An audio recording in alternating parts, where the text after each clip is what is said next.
Hello, everyone, and thank you so much for joining our webinar this afternoon on navigating the digital landscape.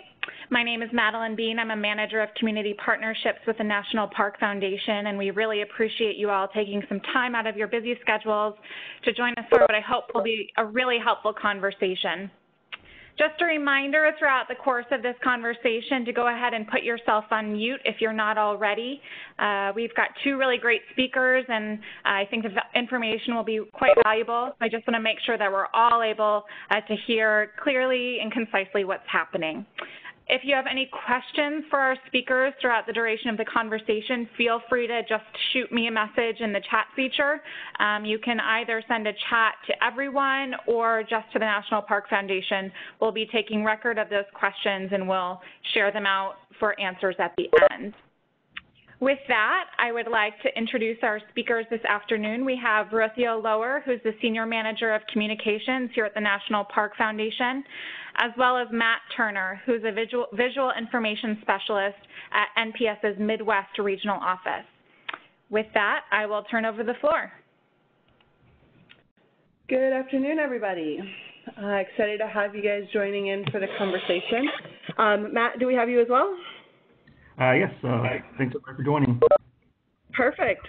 So we're going to be talking a little bit about the digital landscape, obviously with a strong emphasis on social media. And what we were hoping to capture with this presentation is a bit of a bird's eye view, but also with some nuggets in on the kind of nitty-gritty or more mechanics of utilizing these different platforms for your organizations and how it can be helpful in furthering some of your business goals and objectives. So we're hoping to kind of scale this to be applicable both for organizations that maybe have one presence on a single channel or not at all, but also scaling to some folks who maybe have handles on different channels, do some things, but want to learn how to maybe tap into the power of digital and social a little bit more. So feel free, as Madeline had noted, to mark any questions you have in the chat box as you sign in.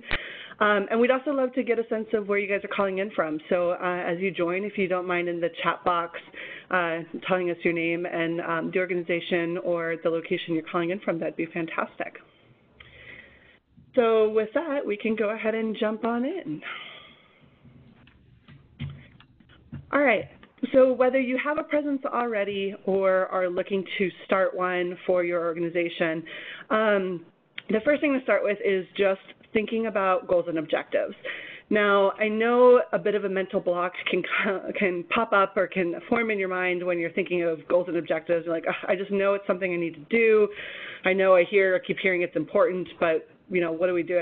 Don't get too far into the weeds where it becomes a barrier to entry for utilizing the platform. Just think broadly. Okay, so knowing what the mission of your organization is, what are some ways you can use this tool or these tools to help further that? So are you looking at it from the perspective of, okay, we are a nonprofit and we want to help raise funds? Are you thinking, okay, we help host events at our partner park and we want to get participation? Think through some of these kind of nuts and bolts questions. And if you can just jot them down, again, whether it's, you want to run through the formal exercise of goals and objectives or just kind of get a sense of what your target is, that'll help clarify some of the information about the next point, which is the tactics and channels. So if you know what to do or you know what you want to do, identifying the tactics and channels that'll get you there will be a lot easier. So just more as an exercise, whether it's with your team or, and I know team sizes scale. Here at the foundation, we've got a comms team of 3, but only one that manages digital or manages our social. So again, whether it's a collateral duty or you have a dedicated person or it's somebody who's doing it as kind of their side thing in addition to the rest of their responsibilities. Just thinking through these things as a group will be helpful in terms of identifying your next steps and things you want to determine in terms of the utility of the social platforms.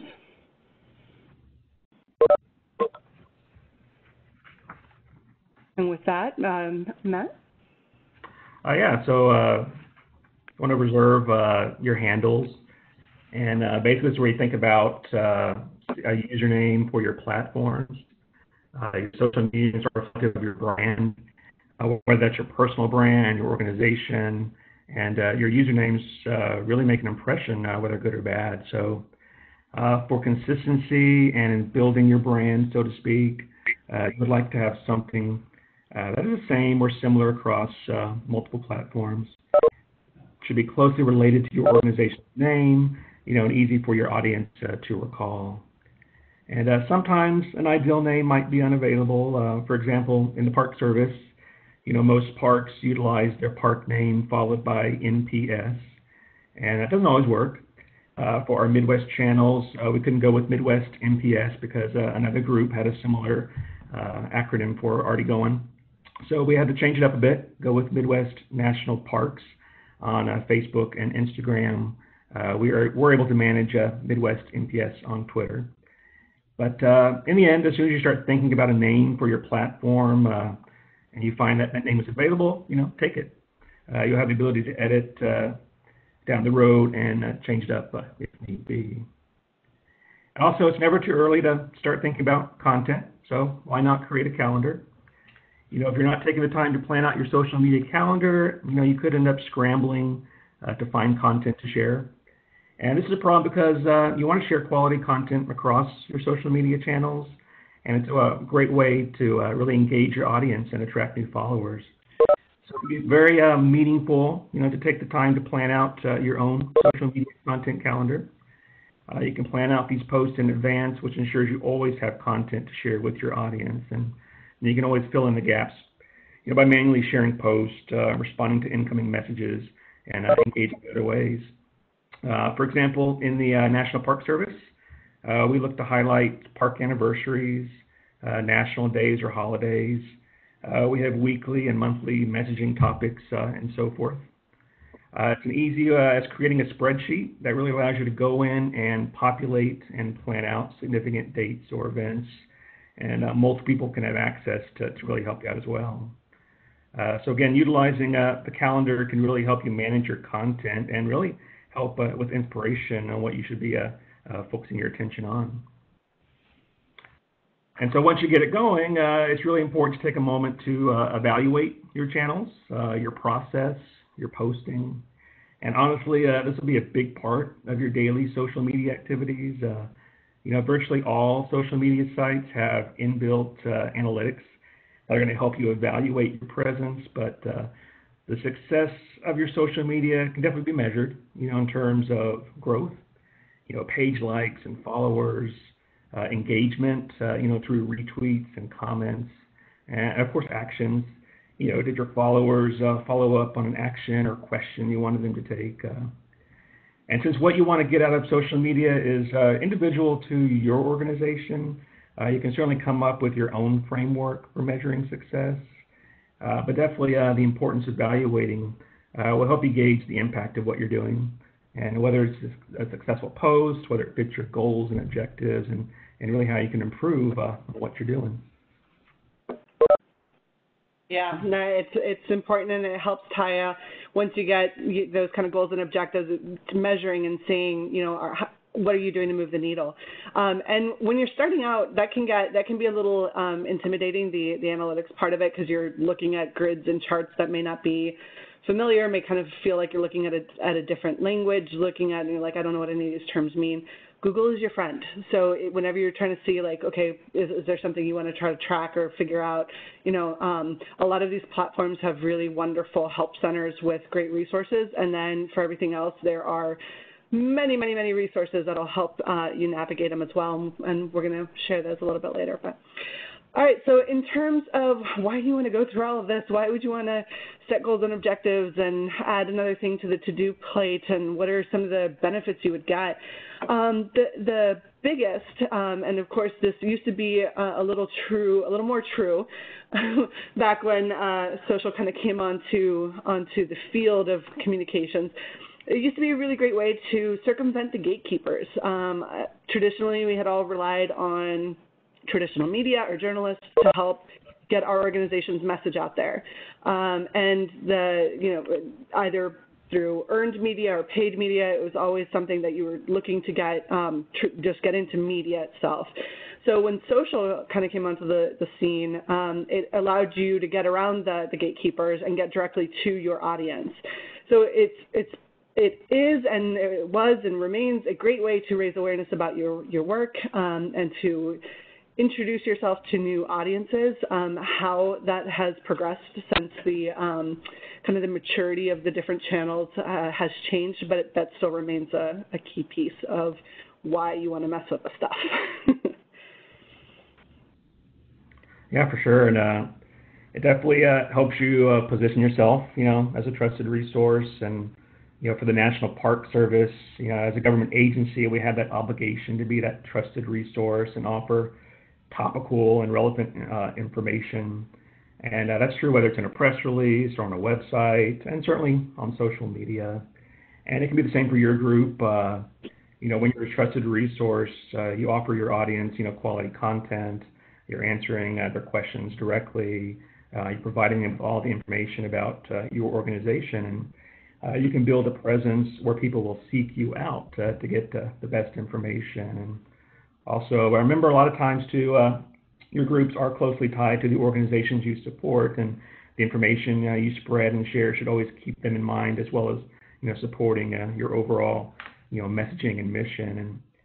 And by becoming a trusted resource, you will create, that sense of community. And, it's all about joining in and participating in the online conversation and creating that sense of community. And so how do you do that? You've already focused on sharing quality content and connecting with audiences who share your same interests, but also keep in mind that social media wants you to engage. It's a chance to really show appreciation for your audience, listen to them, engage back and forth with them. It's a great place to humanize your organization by highlighting staff and projects and pulling back that curtain, so to speak, not too far, but every act of engagement really brings your audience closer to your organization, and in the end will really help make a stronger and some more supportive community of followers around you. Right, and all that being said, you want to make sure that as you're building those communities, the biggest takeaway, and this is where the kind of amplification of it, not just social platforms, but the digital landscape comes into play. You want to avoid building your home on borrowed land. And I realize that is kind of a wonky analogy, but the reality is our use of these platforms, a lot of them are free to us, but that also means we have no control over them. So as you do kind of nurture and build that community, you want to make sure you're bringing them home. So have the home in order. So your home is your website. That is where you want people to come and explore and click around. You literally want to create a web of information here that people who want to know more information about the programs you help support, or the events you put on, or the projects you help fund, things like this. Give them as much information to kind of go down this path of discovering new information about you on your website. So whether you're using any of the social channels, and of course there's tons of different platforms you can utilize, and part of narrowing down is figuring out what's going to work for you and where your audience is, and so you can find them and then bring them back home. Or whether you're using a newsletter. I know a lot of organizations have, be it monthly or quarterly newsletters that they send out to their communities.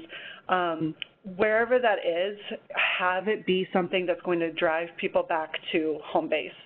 Where is it that you can either encourage donations, encourage signups, encourage subscriptions, all these kind of things? That should all be home.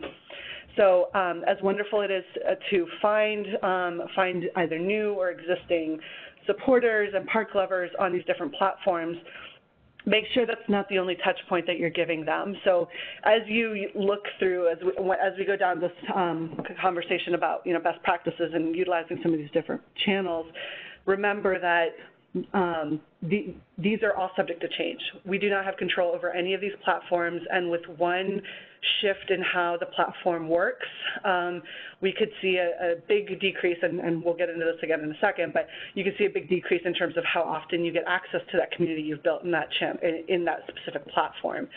So if you kind of have that touch point with them on the social channel, that's great. Just make sure you're bringing them home. Yeah, so where should you be on social media worlds? You know, right off the bat, here's a few numbers that kind of represent the average monthly users of these select platforms. So you can see right at the top there, Facebook, the big one, 2 billion average monthly users.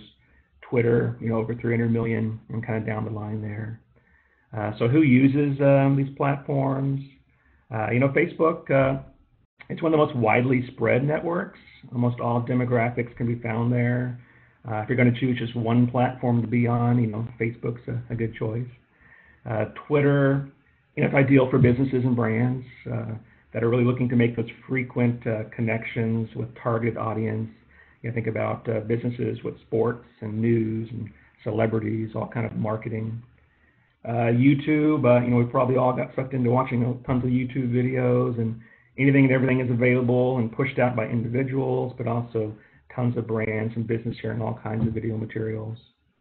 Instagram, of course, is really focused on visuals, and it's certainly one of the faster growing platforms, especially with mobile users and users aged between 18 and 29.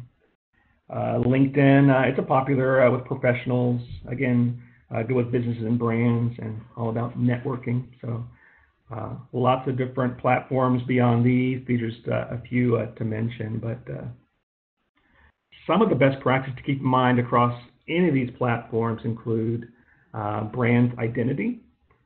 You know, social media branding is all about consistently using the right methods to really engage your audience. And the overall aim or purpose is to boost your brand, your group, your organization. So you kind of have to ask yourself a couple of questions. You know, certainly what defines your brand and how does it differentiate from others? You know, what are you all about? What does it seek to achieve? You know, what are your goals? Once you define these, it really kind of lays the groundwork for everything else. And next, think about the content you share on social media. You want to be consistent with your voice, with your messaging, which will all help make it easier for your audience to really kind of digest all this content and really stay connected with you. Also, visual elements, you know, play a crucial role in how your followers will perceive your brand on social media. Does your group have a logo? You know, is it what you'll use for your profile images across the web? It's important for you to identify and establish this kind of brand identity, but also be aware not to infringe on anyone else. And I mention that just because, you know, the Park Service, it's very protective of its branding, of its logos, certainly the arrowhead. And there are definitely very specific guidelines to follow when using that arrowhead both internally and with partners in the public. Despite the closeness between parks and partners, just always be aware of the permissions and guidelines that exist if you want to work closely with someone else or certainly with the Park Service, and before you you know, start using different logos side by side. But moving on to the messaging alignment just briefly, again, you want to be consistent with your messaging across all your channels. Every platform is slightly different, but you can still kind of create a consistent voice. And also, when crafting your message, you know, make sure you're on the same page of those larger organizations that you're supporting and working with. Absolutely. And then you've got frequency. How often am I supposed to post on the different platforms? And the truth is it varies per platform. So the frequency you may choose to pursue on Facebook will be a little different than Twitter, will be a little different than Instagram, will be a little different than LinkedIn, or whichever. So determining both, one, what you have bandwidth to do, and then figuring out, running back to messaging alignment and some of that content calendar idea, you know, figure out what's going to work for you and pick a schedule. So if your organization has the bandwidth to only do 2 posts per month, you know, set that schedule and at least know, okay, we know we've got these 2 events, we know we want to do this, or we know we've got these 3 things this week and we're going to do this on this platform, this on this platform. Typically, the idea to stick with is that frequency is better on some platforms in terms of daily than others. For example, Twitter, if you have something that you want to push out, or you're doing live tweeting of an event, or live tweeting of a ribbon cutting or the sort, that's a lot easier to do on Twitter than it would be on Facebook. And a lot of this gets into, and we'll dive into the idea of algorithms and what this all means and timelines. Basically, you have different priorities, or different platforms prioritize different content. So you're not necessarily hitting a timeline in the chronological order anymore. Most of the platforms have started using algorithms that are prioritizing different content. So what you see when you log in once isn't going to be what you see the next time. You're not going to start from where you stopped last time. It's going to kind of bring you what it thinks you want. So determining frequency is a big part of making sure you're helping your community also be trained to when they're going to see content or messaging from you. Another good practice to have is to repurpose. This stuff does not take a little bit of effort. We all know that to both find the content and then find the visual elements to dress it up and then schedule it in or post it and then interact with the community, it takes time. So don't do it just once. When your community logs on one day may be different from another day. The news cycle will be different one day from another day. So taking these things into account, that if you take time to produce a video, don't just post it once and be like, okay, well, we've shared it, that's it. Look at the editorial calendar. Are there other moments in the calendar year that you can research, bring that piece of content back up to the top of your viewer's timeline? Who saw it the first time may not be who sees it the second time, because you're not going to be guaranteed delivery to everything or to everybody when it goes up that first time. So repurposing is a really good best practice in terms of building out that calendar and seeing, especially with evergreen content. So evergreen content is stuff that's not necessarily tied to a specific day. So if you take the time to write a blog post about a trail that you've helped repair, maybe that National Trails Day is a great day to share that. But also, what about, Mountain Crush Mondays, which is a hashtag that some folks will utilize on Mondays, and like, is the trail up a Monday, or is the trail up a mountain? That would be great to use for social media fodder on that kind of on a Monday. So trying to think about the flexibility of the content that you're creating and how you can reuse that is really great. And then don't ever forget, if there's nothing else that you take away from, okay, we know we should be on these channels, so we're there, but then what's next is be social. Don't ever forget to be social. Don't post and forget and then walk away and just expect the magic to happen.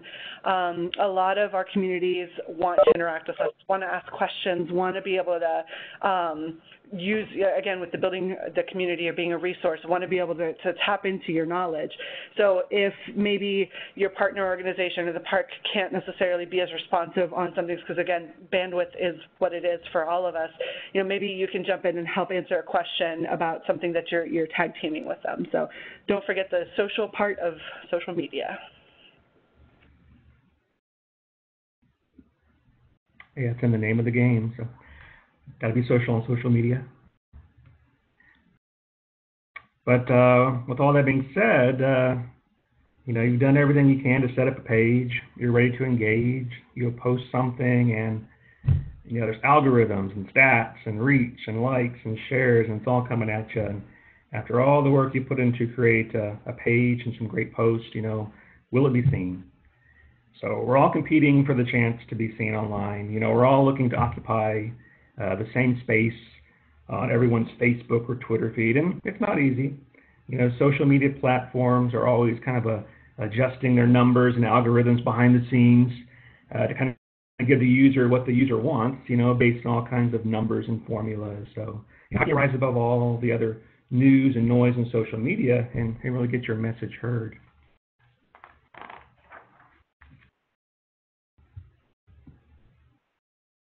So a couple ways to kind of get you thinking to get noticed. Think about your visual assets.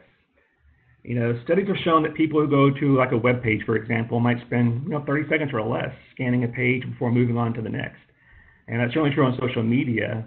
Imagine your own Facebook news feed, how fast you're scrolling up until something maybe catches your eye. And think about what kind of visual you could include in your post that will get people to stop and take a glance and hopefully hook them into learning more and reading on. And it's true, a picture's worth 1,000 words, so it's very true on social media. So think about your visual resources. Do you have someone who enjoys photography and can share their images with you? Do you have the ability or resources to create something more unique or standalone, like a graphic or a poster that can be shared online? Can you document live events? Can you show people in action? Just think about what would catch your eye on social media. You can also organize maybe a file of images to pull from. The National Park Service, other organizations offer a great selection of public domain images to choose from, and they can all kind of work together to illustrate a variety of subjects and actions. But along with the great image, storytelling, sharing stories are another great way to build connections and engagement. Storytelling is everywhere. It's probably the only format that's been really transcended through time.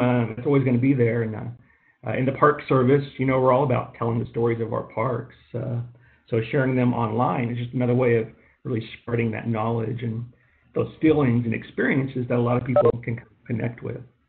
So think about your posts, how you can make them, more fluid, more thought-provoking, more informative without being, just sterile posts, numbers and facts.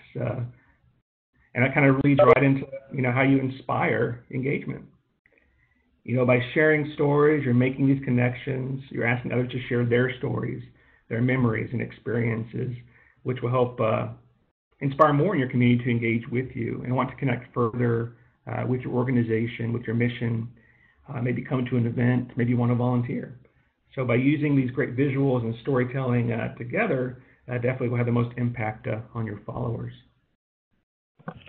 And I will add the accompanying imagery on this slide are all examples of Matt's brilliance here, both in sourcing imagery but also in his talent. And I add those as examples so that you can see kind of the spectrum of imagery you can use to get noticed. So starting with the top, obviously, you have something that's just beautifully graphically designed, are elements that are created with art files, so using Adobe, things like that. Not everybody's going to have, including myself, have the skill set to be able to create something like that. So when you're thinking about your editorial calendar, and if there is like a fun infographic you want to create or something like that, see if there are local college programs that where having done the same when I was in school, you can do projects for organizations that stem from this. So see if there's a partnership you can create with a local university where you can kind of get some of these beautiful visual elements that you can add to your library that you can repurpose. But also, so you have kind of the spectrum again, because you have something that's very visually intricate, and then the bottom two. So the bottom left with the owl being something that's just an awesome shot, and then make your caption be what stands out. Make that be like the, and I don't know, Matt, if you remember off the top of your head, it had something to do with like "Come at Me Monday" or something funny like that you saw, and you stop scrolling to look at the picture, and then you read the caption. So whenever you're looking at what imagery you want to use or what visual assets you want to use, consider your own social media habits. So all of us have that thumb that just keeps scrolling up. And what makes you actually lift your thumb and stop and look at something? It's going to be the image first or the video first, and then you read the copy. So just, think through that when you're taking the time to source those images, whether it's an image that's available through the .gov, that's something that's a public domain, or you're taking your own shots or creating your own imagery, what's going to make somebody lift that finger, stop scrolling long enough to read your message? And then with the bison example, witty comment laid over a funny image, you can do that in PowerPoint. You can do that, set that image up in PowerPoint, drop text over it, export it as a JPEG, and use it on your social channels. So I do that to illustrate that you don't necessarily have to have, the most sophisticated programs at your disposal to be utilizing tools to get noticed. So some of the other ways you can get some new eyeballs on your content, handles and hashtags. So when you go to post about your given message, again, whatever it may be, consider if there are other partners you've worked with. Or your park, tag them, so just to get on people's radar as well. And then you want to use this tactic thoughtfully. You don't just want to add a bunch of hashtags to something and hope something sticks. Use something that's appropriate to the post you're doing. So I know from our sides, Find Your Park and Encuentra tu Parque are the first, if not second thing that get opened up every morning. We're always going to be perusing that stream across different channels for content and different parks and partners that are utilizing that. That gives us one quick place to go to find content to share. So again, in terms of building that community, you don't just necessarily want to share original posts from you. Help curate some of that information for your community, because your community may not follow all the other parks that you may be related to or other partners that you may be working with. So by using shares and retweets and getting their attention with handles and hashtags, it helps increase the likeliness that your content is going to be seen by more people. Now with the hashtag conversation, I know there are a lot of folks who like to use made-up hashtags that are just kind of like one and done, so something that's relevant to that particular message. That's okay on occasion, but I wouldn't necessarily rely on that. Try to find some hashtags that are both appropriate for your content, but also that will help you show up consistently in a stream. So maybe somebody didn't interact with your tweet the first time they see it in a timeline that's for Find Your Park, but when they see you sharing a lot of really great content, they're going to be like, oh, not only will I share that, I'll follow them because they're sharing really great content using this. Similarly, with some of the partners you have in the traditional media side, so say you have a journalist that comes and covers your event or talks to your director or a program manager about a great project you guys are working on and they publish a piece about it, you can share that through your social channels. And a great way to do that is when you go ahead and share the link to the article online, make sure, again, you're always using an image because text alone on any platform is not going to perform as well as something that accompanies an image. But then tag the journalist. If the journalist has a handle, they are more likely to retweet it to their community, which then obviously gets you delivered to new eyeballs that way. But it's also a really great relationship building tool because they're going to want to see, oh, okay, well, last time I wrote about them, they shared my piece and I got extra eyeballs on it. Because anymore, journalists are also reliant on those visits to the website to their different pieces. That's what their editors are also looking at when they're considering stories that are getting pitched. So it's another great way to just kind of get noticed and get in front of some new eyes. And mind the platform. So not everything is going to be appropriate for every platform. So say you go and upload a video on YouTube. So you have the YouTube link. Yes, you can share the YouTube link through other platforms, but it's not going to get as many eyeballs. So a lot of these platforms want you to do an action on their platform. So for example, if you go to Facebook and drop in a YouTube link, it's not going to get delivered as widely because it's not what they call a native upload to Facebook. Facebook is going to prioritize a file that has been uploaded to its platform so that it can autoplay, it can keep you on site, it can generate the views and the engagement that they ultimately need to justify to their advertisers. Same thing with Twitter.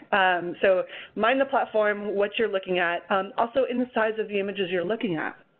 So depending on what platform you're posting to, something that's in portrait format may not play as well as something that is in a 1-to-1 ratio, something that's a square, or something that's in a landscape ratio. So there are best practices for all of that, and again, these will be included in some of the resources we'll circulate after. But keep in mind that depending on the platform, the specs for whatever asset you are sharing change, and change even within the platform. It used to be that only square photos were Instagram's jam, and now that's changed, and they're allowing all sorts of different, you can do panoramic shots that are now, scrollable through the album features and stuff like that. So just keeping in mind the platform you're posting to, and then what the latest developments on that are to make sure your piece gets you the eyeballs you would like to see. Yeah, and we were going to touch on a few platforms for you here today, starting out with Facebook. And again, Facebook is one of those most widely spread and diversified social networks. So almost every demographic is found there using it on a regular basis. In fact, nearly 70% of adults log in daily. Some of you might be on Facebook as we speak. And as mentioned earlier, it's a great place for all kinds of information from news, entertainment, sports, and of course all the great park pages you're following.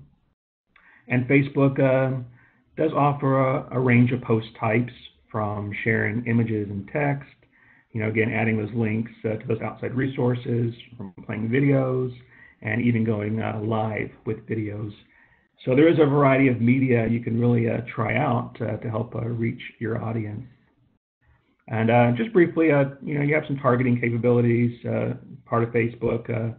Part of that is just where you tailor your own post to try to reach a certain audience, and you can do that by going through some of your insights and analytics, which we'll touch on momentarily. In the park service too, we rely really on those organic posts. We're not really engaging with buying ads, that kind of stuff, but if you're able to utilize ads to help promote your post, there is ways to target audiences and be able to show your ads to a particular group that you really want to engage with.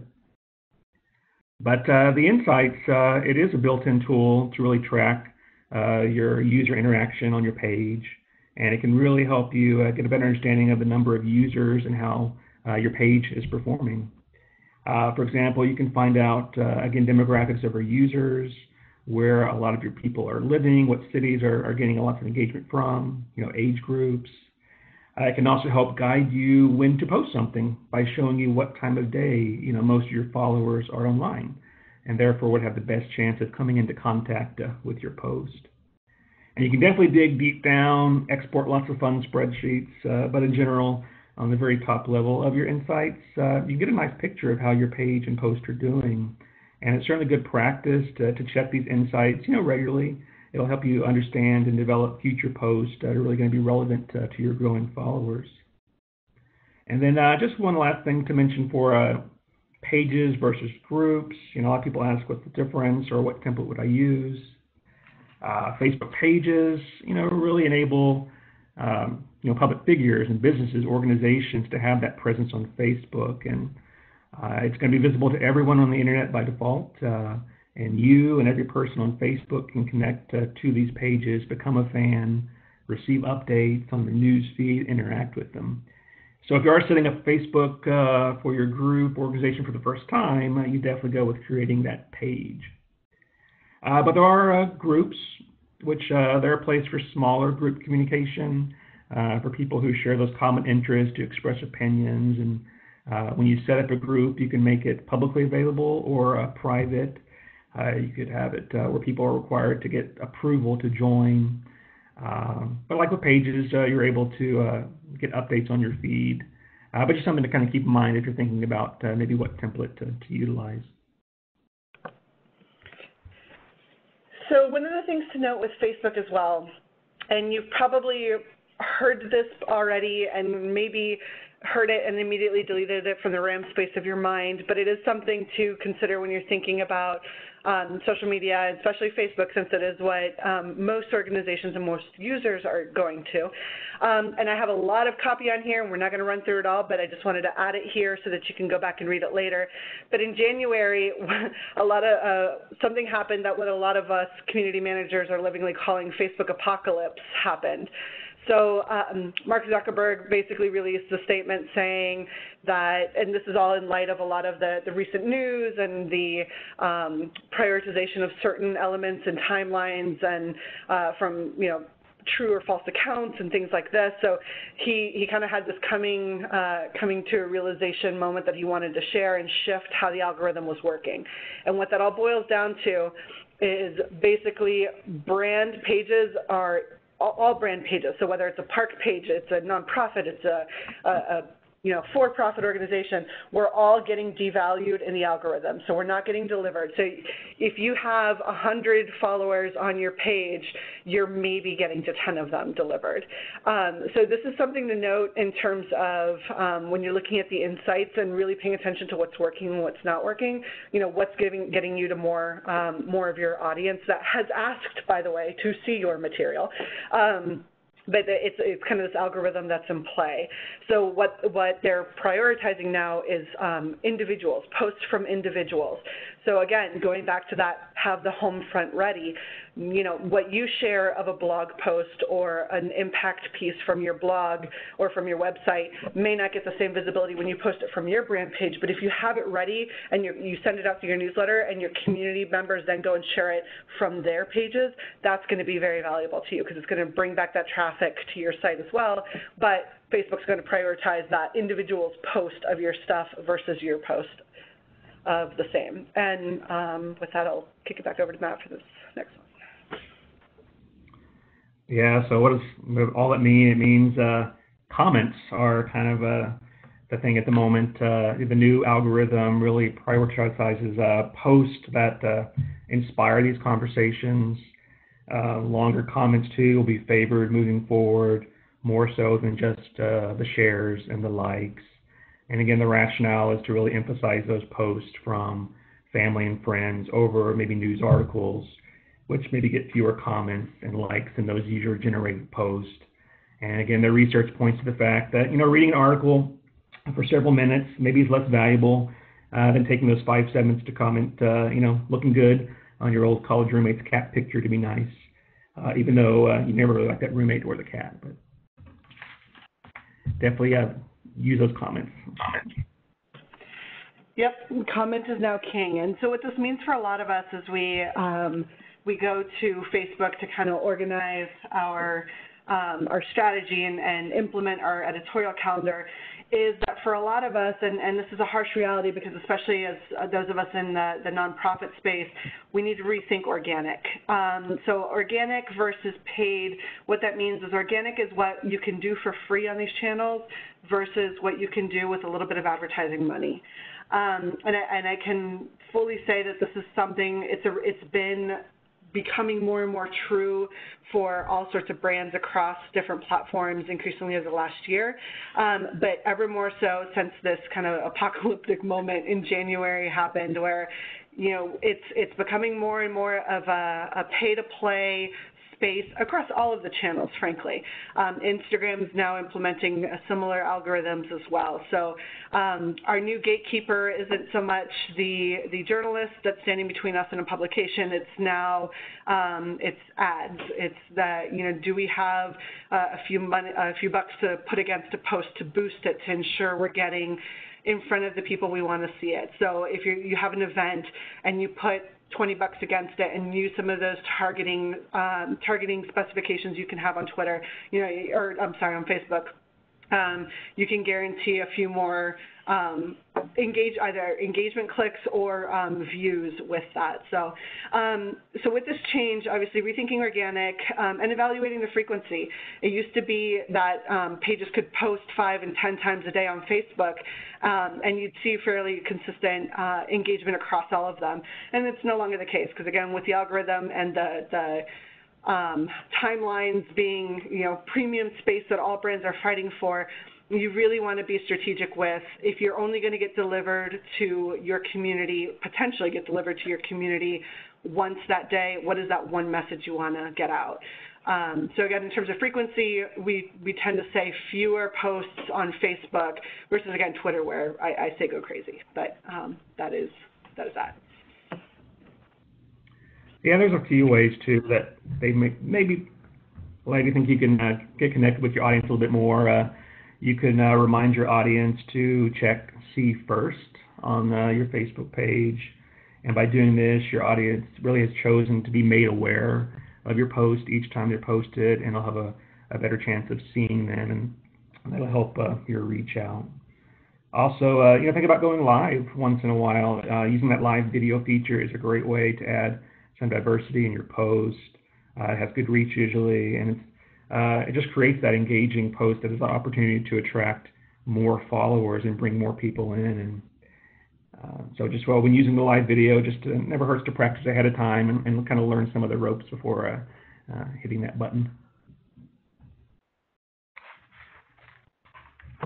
Absolutely. And then again with the A/B testing of the EdCal. So if something works on a Monday morning time slot of 1 week, it may do okay, but also it may perform better on a Thursday evening of another week. So testing the same kind of content on different times or different days and seeing how they measure, because again, the news cycle can change, what's happening in people's timelines can change. So just kind of keeping an eye on repurposing content and then how is it doing on different moments where you're repurposing. And again, just going back to the spurring the conversation. So as Matt had noted, comment is king. It used to be that what you were always vying for was the share, but now you want meaningful conversation. So it can't just be like, oh, this is so great, or oh, I love that park. It's got to be something that's, a substantive comment. So one of the things that Facebook's new algorithm is going to be looking for, and again, we won't run through all of these in the interest of time, but I'll leave these here for you guys to peruse after. One of the sophistications of this new algorithm is that Facebook is going to be looking for baiting. So yes, you want to inspire comments and you want to inspire engagement, but you also don't want to flag the algorithm with any sort of baiting call to action in your copy that can get you dinged, because that's obviously going to mean your delivery to fewer people and less engagement and less the success of the post. Yeah, so just briefly kind of going over maybe the anatomy of a good Facebook post. For anything, the key to a successful post is to really start with that clear objective. What do you want the post to do? Do you want it to drive traffic to your website? Do you want to encourage comments? Do you want to get people to share it, spark a debate? So really have that objective in mind going ahead with one. And we'll show a couple of post types on these next two slides, but the first one shows sharing a link. Using links are a great way to drive traffic back to your website or other sources. And, in the Park Service especially, one of our main goals in using social media is to drive people back to all the great content on nps.gov, all the different park websites. So social media is definitely that hook to grab people and pull them to the rest of the story somewhere else. And sometimes you'll hear that links, again, maybe underperform, and that's true, again, like was mentioned earlier. The social media platforms really like to prefer their own content and sharing through them, but that's not to say they should avoid the links. And definitely, if you're writing these good, engaging storytelling type posts, you'll see success and engagement. One thing just to keep in mind, a little bit kind of housekeeping with your post. If you are copying and pasting links, once that basically link uploads, you can get rid of that long URL. Which is highlighted there in that slide there. So it just gives you a cleaner look, saves space.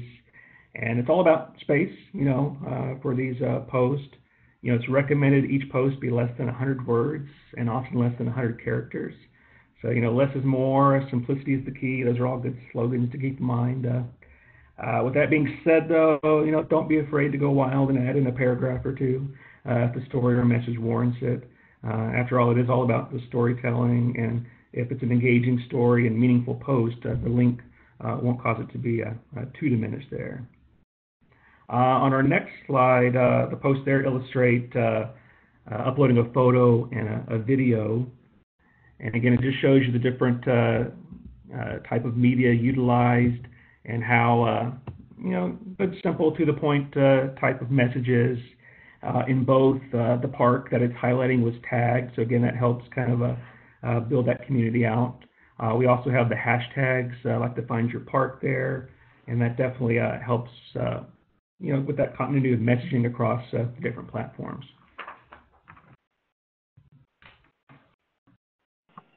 All right, so for Twitter, so the daily breakdown is that 24% of U.S. adults are on this platform playing, and a lot of times they're both there for some news, but also some entertainment. So good thing to note is you're kind of thinking through your editorial calendar, and also, again, with the frequency. So you have a lot more ability to play more frequently on this space. You can be instant in the communication back and forth, answering questions or responding to a piece that was published about you guys or the like. So you can be a lot more conversational on this platform, and you don't necessarily need to worry about the, oh gosh, you know, am I spamming too much on the timeline? Because even if you're going 5 or 6 times throughout the day, again, different people are coming onto the timeline at different moments. So the probability that they're going to see all 5 of those in the same order is probably a little less. But it's something that you can consider in terms of your frequency. And then the other great thing about the platform is you get a sense for trending topics. So I mentioned Mountain Crush Mondays. Well, there's always Motivational Mondays, and there's always Wanderlust Wednesdays, and these kind of things that will be trending topics on any given week. So when you're in the platform, take a look and see what's trending that day. Take a look and see if there's a conversation you can maybe jump into, being very, very careful, mind you, because I think you don't have to dig too far to find examples of brands, big brands, so like thinking McDonald's jumping in on a trending topic and trying to take over the trending topic with something and it being about something that's not at all what you think the initial hashtag is. So do a little perusing on the hashtag of what's trending before you try to jump into the conversation and make sure it's appropriate, something you want to be, a conversation you want to be a part of. And I've just got hyperlinks down there, the business resources for when you start, if you're just starting with your Twitter handle as an organization. This will allow you some additional insights and also some great resources for if you do choose to do anything in terms of paid promotion through the platform. In terms of the anatomy of a tweet, so again, similar to what we did with Facebook here, we're just trying to show you some of the different types of assets that you can use to dress up your post. Again, copy alone is not going to get you the engagement you're hoping, so try to dress it up. You've got the options of doing photos. You've got the options of doing GIFs or GIFs, depending on what school of thought you were from. And you get the option of doing video uploads as well. So here again, as I noted, you could do a YouTube link drop. I wouldn't recommend it. Again, Twitter is just as guilty as Facebook in that it wants you to keep people on its platform. So by doing a native upload here, uploading the original file to this platform, you'll get the autoplay ability. So as people are scrolling through their timeline, this video is going to kick in as soon as they just lift their finger long enough to have it start. So this is great. And you'll see across all 3 examples here, you've got examples of hashtags that are being used. So again, showing up in the timeline of people who are looking for the kind of content that's surrounded to that conversation. And then links. You have an ability to kind of tease something and then link elsewhere for additional information. So again, with the idea of bringing them home. Yeah, and again, there's lots of platforms that we could talk about, but the last one we're going to mention today is Instagram, and definitely it's one of the faster growing platforms, and I think if you're going to branch out to other platforms beyond Facebook, then Instagram is definitely one that you could consider going with. You know, again, it's definitely very visually oriented. It's great for entertainment, for highlighting beautiful images. You know, it's certainly big with those that travel to parks and then document those travels. It's also a platform that you can really reuse content from, say, your Facebook and repackage and use on Instagram to connect, again, with kind of a wider audience. And the visual identity on Instagram is something to consider as well. So if you're just starting out, or if you have one already and you kind of want to get a little bit up your game on the platform, think about the look that you want to have. So if you follow some bigger photographers or some bigger parks, there's a very distinct look that people start curating, and things that you'll find work for your community or don't work for your community. So the example in here, in terms of you get the photo is showing you can tell what park that is, but you don't necessarily see faces. So one thing I've learned through looking at the insights on our visual identity when we include photos of people is that our audience does not like to make eye contact with people in photos. I don't understand why this is, especially when we have some really beautiful photos of kids in parks but they want to see the kids interacting with the scene around them. They want scope of being that what is the experience, not necessarily what is the person's experience, if that makes sense. So think through what kind of a visual identity works for your brand and what you want to curate on that platform. And again, we've got some resources here for business pages that once you start your handle on the platform, you can have yourself set up as a business through the platform. Similarly for ad purposes as well, but also gives you additional insights or access to analytics that will be helpful in terms of informing success on different posts.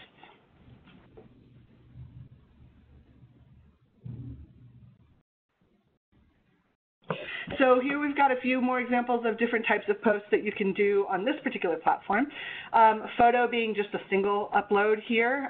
The park here, Ligmead's got what was the more traditional one-to-one kind of ratio. I have it cropped a little bit different because of the title there, so apologies. But again, you see use of hashtags, you see pithy, engaging caption that brings you in.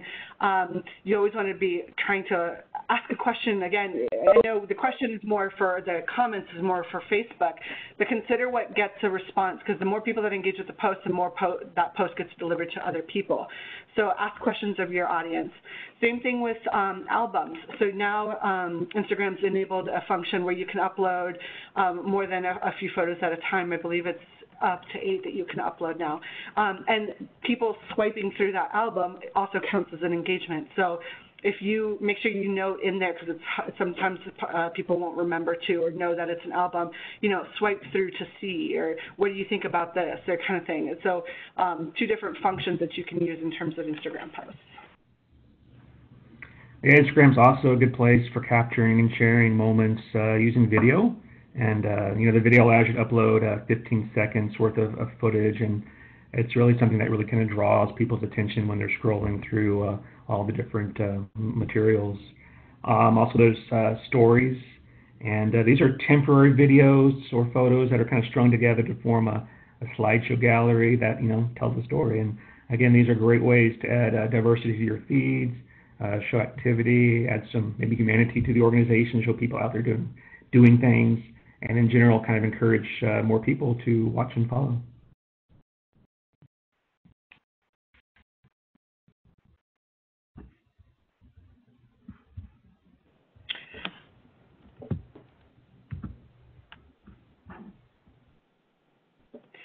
All right, and on this last slide, we've just got a few resources here for you. I know Matt mentioned some of the monthly themes up at the top of the hour.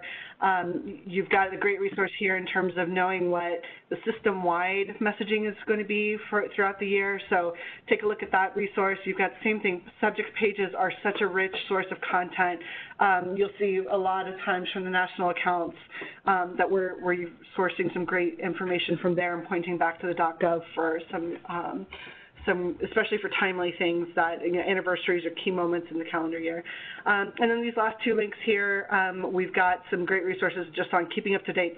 The digital landscape changes from minute to minute, and figuring out what's the latest ratio for a photo, what's the latest trick on videos, things like that. These 2 are really great resources to have. And again, we'll include this in the bigger packet at the end, or rather coming out to you guys after this presentation, but hoping to provide some stuff at the onset. And with that is it from us. We've got our information here on this last slide. If you have any questions or would love to chat about how any of this may be relatable or applicable to your respective organizations, don't hesitate to reach out to either of us. With that, thank you all so much for joining. As Rocio mentioned, all of this information will be shared out afterwards in kind of a resource toolbox. We'll also have a link of the slides and as well as a link to a recording so that you can share this with colleagues and peers as you see fit going forward. We appreciate the time and thanks for joining us. Thank you. Yeah, thank you.